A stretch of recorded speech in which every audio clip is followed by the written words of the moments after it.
राजस्थान से लेकर मध्य प्रदेश में कफ सिरप सवालों के घेरे में है। आरोप यह है कि कफ सिरप की वजह से कई बच्चों की जान चली जा चुकी है। हालांकि राजस्थान सरकार ने तो कफ सिरप के सैंपल को क्लीन चिट दे दी है।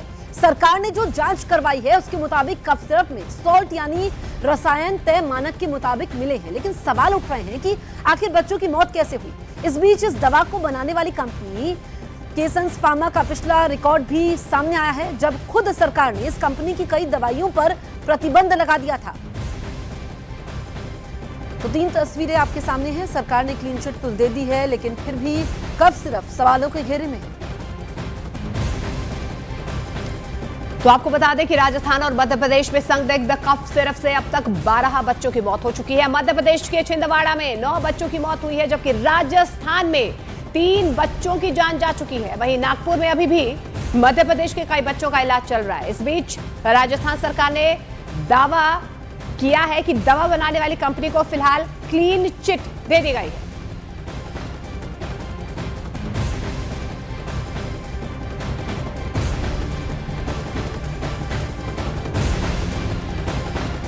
जो दवाइयाँ जो जिन माताओं ने अपने बच्चों को दी है वो हमारे सरकारी अस्पताल के ना तो प्रिस्क्रिप्शन से थी ना उनके रिकमेंडेशन थी। अब कोई भी माँ या कोई भी माँ बाप या कोई भी पेरेंट्स कहीं से दवाई लेके कोई अनप्रिस्क्राइब जाके दे दे और उससे ऐसा हादसा हो जाए, इसमें डिपार्टमेंट का कोई रोल नहीं है। इसके अंदर ये हमारे डिपार्टमेंट के दायरे से बाहर है।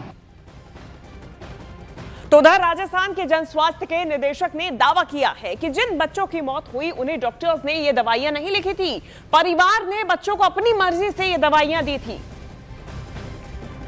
अभी भी हमारी कमेटी जो है विस्तृत रूप से जांच करने में लगी हुई है। प्रारंभिक तौर पे जो पाया गया है कि चिकित्सकों द्वारा दोनों ही जो है सीकर और भरतपुर में जो है वो बच्चों को दवाई नहीं लिखी गई है। जो परिजनों के से बातचीत करने पर पता चला कि परिजनों ने अपने स्तर से जो है उनको दवाई दिला दी गई, जिसकी वजह से बच्चों की तबीयत में खराबी आई है। इसके अलावा जो है बाकी जो हमारे अन्य सहयोगी विभाग हैं उनके स्तर पर दवाइयों के जो है नमूने लिए गए हैं। उन नमूनों की जांच की जो है कार्रवाई प्रक्रिया दी है। तो जब जांच आएगी उसके अनुसार संबंधित विभाग के द्वारा अग्रिम कार्रवाई की जाएगी। राजस्थान के स्वास्थ्य मंत्रालय ने भले ही दवा कंपनी को क्लीन चिट दे दी है, लेकिन सवाल यह है कि बच्चों की मौत के बाद पोस्टमार्टम क्यों नहीं करवाया। यह सवाल नंबर 1 है। सवाल नंबर 2 है कि क्या बच्चों के परिजनों से पोस्टमार्टम के लिए बात हुई। सवाल यह भी उठता है क्या बच्चों को बिना परामर्श ही कफ सिरप लिया गया। क्या सभी केस में परिवार ने घर में रखी दवा बच्चों को दी। सवाल नंबर 5, बिना डॉक्टरों के परामर्श के दवा कैसे मिल गई। अगर बच्चों की मौत सिरप से नहीं हुई तो कैसे हुई, यह भी अहम सवाल है। उधर राजस्थान के ड्रग कंट्रोल की नकली दवा की बदली परिभाषा भी सवालों के घेरे में है। पहले किसी भी दवा में जितने रसायन दर्शाए गए हैं उनमें से एक भी रसायन नहीं मिलता है तो दवा नकली मानी जाती थी, जिसे बाद में बदला गया। अब अगर दवा में एक रसायन को छोड़कर बाकी रसायन अनुपात में है और निर्माता इस बात को स्वीकार करता है तो दवा असली मानी जाएगी। और सीकर जिले में 5 साल के बच्चे नित्यांश की मौत ने परिवार को तोड़ दिया है। उधर जिस अस्पताल में उस बच्चे का इलाज हुआ था उस अस्पताल के डॉक्टर ने कहा है कि डॉक्टरों ने बच्चे को ना कफ सिरप लिखी थी ना ही अस्पताल से दी गई थी। हालांकि उन्होंने ये भी माना है कि जिस दवा पर सवाल खड़े हुए हैं वो दवा अस्पताल से मरीजों को दी जा रही है। डॉक्टर अजय हमारे साथ में है। डॉक्टर अजय, आप बताएं कि जिस बच्चे की नित्यांश की मौत हुई 5 साल के बच्चे की कि यहाँ कब दिखाने के लिए आया और वो जो कफ सिरप है क्या आपने लिख कर दी थी यहाँ पर? सर देखिए, वो इस अस्पताल में लास्ट टाइम जो उनकी पर्ची कटी थी वो 7 जुलाई की है। डॉक्टर हमारे सीनियर डॉक्टर महेश कुमार जी जो यहाँ सीनियर मेडिकल ऑफिसर है, उन्होंने बच्चे को देखा था, लेकिन वो सिर्फ डेक्स्ट्रोमेथोर्पन प्रिस्क्राइब नहीं करी। और उनके पास में जो मतलब पेशेंट के जो मम्मी पापा है उन्होंने जो दिखाई है वो हमें सिरप, उसका बेच नंबर झुंझुनू के बेच नंबर से मैच नहीं करता है। फिर क्योंकि दवा तो सरकारी अस्पताल में मिलती है, फिर कहाँ से आ गई होगी? सर इस चीज़ के बारे में तो जांच चल रही है, हमारे अधिकारी भी आए हैं आगे से, लेकिन हम ये कह सकते हैं कि यहाँ से दवाई वितरित उनको नहीं की गई है। आपके अस्पताल से नहीं? जी सर। और क्या आप कह रहे हैं कि प्रेस्क्राइब भी नहीं की थी उनको डेक्स्ट्रोमेथोर्पन? बिल्कुल नहीं की। को लेकर। तो वहीं नित्यांश के पिता मुकेश का आरोप है कि उनके बेटे की मौत खांसी की दवा पीने से ही हुई है। नित्यांश के पिता ने दावा किया है कि दवा स्वास्थ्य केंद्र के डॉक्टर ने ही लिखी थी। नित्यांश के पिता हमारे साथ में मुकेश शर्मा। मुकेश जी थोड़े से खड़े हो जाइए।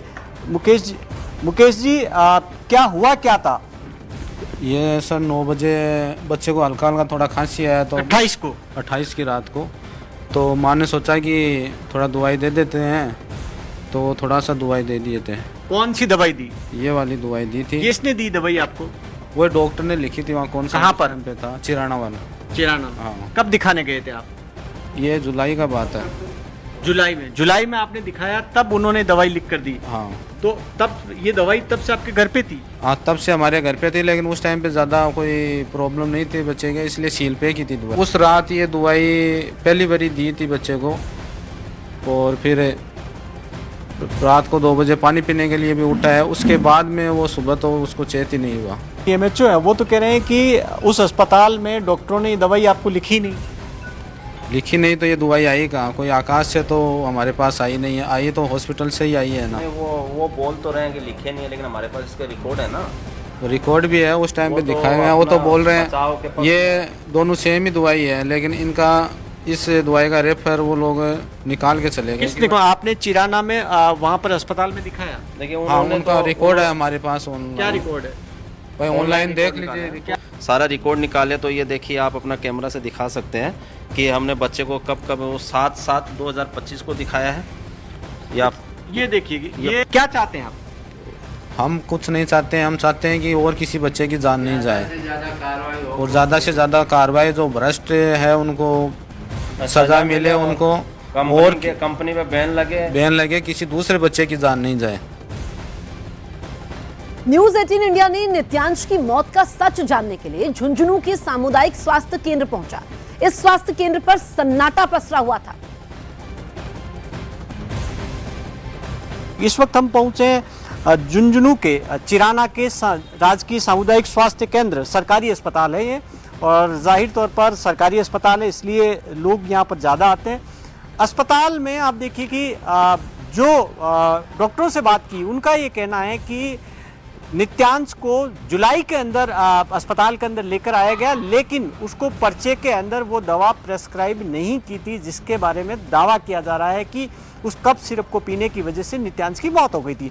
दूसरा, जिस बॉटल को नित्यांश के पिता बता रहे हैं, मुकेश, जिनसे हमने बात की, मुकेश, उनके पिता का दावा है और उनकी माँ का भी, कि दवा की बोतल दिखाते हुए कि यही बोतल थी जो जुलाई के अंदर जब उन्होंने नित्यांश को दिखाया था, तब ये दवा प्रेस्क्राइब की थी। फिर चिराना के इसी सामुदायिक स्वास्थ्य केंद्र से वो दवा दी गई थी, और वो 28 तारीख को, यानी 28 सितंबर की रात को जब उन्होंने ये दवा नित्यांश को दी, उसके 5 घंटे बाद में नित्यांश की मौत हो गई। लेकिन अस्पताल इन तमाम दावों को नकार रहा है। तो तमाम तरीके के ऐसे सवाल है। अस्पताल का अपना दावा है, परिवार का अपना दावा है, लेकिन कि एक जांच कमेटी बना दी गई। उस रिपोर्ट के बाद में पूरी तस्वीर साफ होगी कि आखिर ये दवा आई कहां से। और न्यूज 18 इंडिया ने इन मौतों पर सीनियर फिजिशियन से बातचीत की। उन्होंने चौंकाने वाली बात बताई है। उन्होंने समझाया कि कैसे जांच में दवा कंपनियों को बचाया जाता है। सीनियर फिजिशियन डॉक्टर एम वली है। सर, क्या वजह हो सकती है, आपके हिसाब से क्या वजह हो सकती है? बड़ा दुखद मामला है। तो कफ सिरप की जो क्वालिटी होती है, ये उसके क्वालिटी कंट्रोल से जुड़ा हुआ मसला है। कफ सिरप बना दिया आपने, एक बैच अप्रूव करा दिया, हर एक बैच का क्वालिटी कंट्रोल होना चाहिए, जो कि मुझे लगता है नहीं हो रहा है, और इसकी वजह से मासूम बच्चों की जानें जा रही हैं। अब इन मासूम बच्चों ने क्या खता की है? मैं तो कहता हूँ खांसी में बच्चे को कफ सिरप देना ही नहीं चाहिए, क्योंकि कितना उसको चाहिए है, हर एक बच्चे की टॉलरेंस अलग होती है। ज़्यादा मात्रा में कफ सिरप उसको सुला देता है। सोते हुए बच्चा अपनी उल्टी को इनहेल कर सकता है, पानी को इनहेल कर सकता है, पेट से आई हुई कोई भी सामग्री इनहेल कर सकता है। ये बताइए कि वजह क्या हो सकती है? क्या कफ सिरप पीने से ही बच्चों की मौत हो सकती है, या उन कफ सिरप में कोई ऐसी चीज़ मिलावट हुई होगी, वो वजह हो सकती है? देखिए, इसको डेक्स्ट्रोमेथाफॉर्मैन सिरप होता है, डेक्स्ट्रोमेथार्फान सिरप, तो इसकी एक तो क्वालिटी में इन्फीरियर हो सकता है। दूसरे, इसमें जो इंग्रेडिएंट मिलाया जाता है साथ में, उसका जो सिरप का बेस होता है उसमें प्रॉब्लम हो सकती है।